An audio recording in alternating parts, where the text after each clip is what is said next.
السلام عليكم ورحمة الله وبركاته. طبعا يسألون أو يحجون: أنت ليش تطلع وتعرض بالصحابة وتحكي على الصحابة؟ ليش شي يفيد هذا الحكي؟ يعني شي يغير وشي يفيدك؟ يعني الصحابة صار لهم 1400 سنة. زين، الصحابة اختارهم النبي اختارهم، فكيف النبي يختار صحابة مو زينين؟ وهذا الحكي كله ما يعني لا يفيدك، لا حسنات، لا شو اسمه، لا هاي، لا راح يغير شيء. وانت علما ومن هذا الحكي هذا اعتبره انا فارغ. ليش؟ لانه اذا رجعنا احنا للصحابة والنبي اختارهم، زين خلينا نرجع لأهم من الصحابة اللي هو إبليس. إبليس اللي كان هو رئيس الملائكة، طاووس الملائكة، و80,000 سنة هو عابد وقريب إلى الله سبحانه وتعالى، ملك من الملائكة قريب إلى الله سبحانه وتعالى. في آخر الاختبار سقط بالاختبار، انتهى، سقط بالاختبار، والله سبحانه وتعالى ما قتله.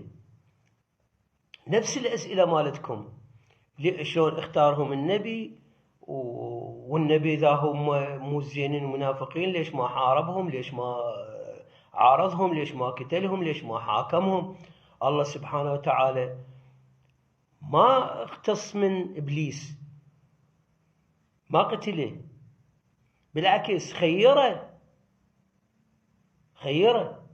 وقال له لأقعدن لعبادك، قال فبعزتك لأغوينهم أجمعين إلا عبادك منهم المخلصين. شفتوا؟ ما قتله، ما سوى له شيء. النبي أيضا ذولا فتنة، إبليس فتنة، كذلك ذولا فتنة. النبي ما يحاسبهم، حتى لو رادوا يقتلونه، حتى لو منافقين ويعرفهم منافقين والله أخبره منافقين، لكن ذولا فتنة، الله سبحانه وتعالى خلاهم فتنة. واحنا ليش وثانيا احنا ليش نحكي وليش نتعرض وليش نسولف وليش ننشر وليش هاي وليش زين الله سبحانه وتعالى ليش المسلمين كلهم يقولون أعوذ بالله من الشيطان الرجيم؟ من بداية خلق آدم لحد الآن البشرية تقول أعوذ بالله من الشيطان الرجيم. شي يفيدهم هذا الحكي؟ شي يفيدهم؟ نفس الشيء نفس الشيء. أعوذ بالله من الصحابة الشياطين، أعوذ بالله من الصحابة المنافقين. احنا لازم نبين المنافق، ولازم احنا إذا نريد ننصر الحق شلون ننصر الحق؟ إذا احنا ساكتين عن الباطل وساكتين عن ذول الصحابة الشياطين المنافقين، شلون راح ننصر الحق؟ والحق هم النبي صلى الله عليه وآله وسلم وأهل بيته، علي مع الحق والحق مع علي.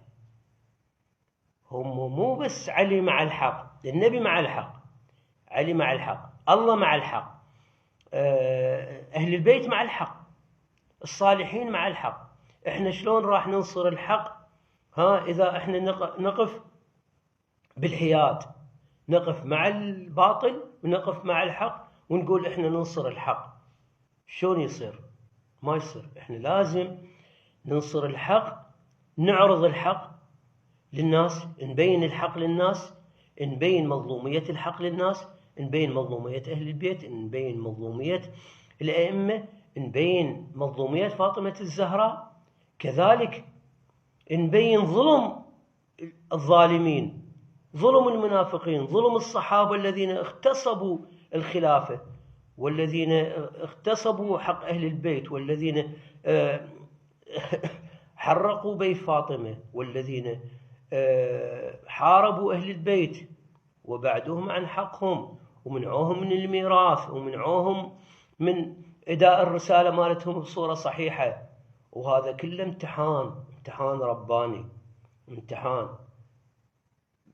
أسئلتكم تقولون ليش احنا نحكي بهذا الحكي، وهذا الحكي ما يفيد، وهذا الحكي صار له 1400 سنة. زين، إبليس صار له آلاف السنين إبليس صار له. ليش نجيب طاريه؟ ليش نطعن به؟ زين، إذا 1400 سنة القرآن صار له 1400 سنة، ليش خوب نقرأ القرآن احنا؟ النبي صار له 1400 سنة، ليش نجيب طار النبي؟ إذا هاي سوالفكم صار لهم 1400 سنة، هاي الأحداث هو الإسلام صار له 1400 سنة، إحنا ليش نجيب أحداث الإسلام، وليش نتعرض للإسلام، وليش نحكي بالسنة إذا هاي الشغلات منتهية وما لنا شغلة بيها؟ حكيكم فارغ. أنتم تنصرون الباطل من حيث لا تعلمون، صدقوني بالله. هاي اللي تقولون أنتم ليش تجيبون سيرتهم، وليش تجيبون هذا الحكي، وهذا الحكي قديم ولازم ما نتعرض له. أنتم تنصرون الباطل من حيث لا تعلمون، ومن حيث تعلمون أو لا تعلمون، صدقوني.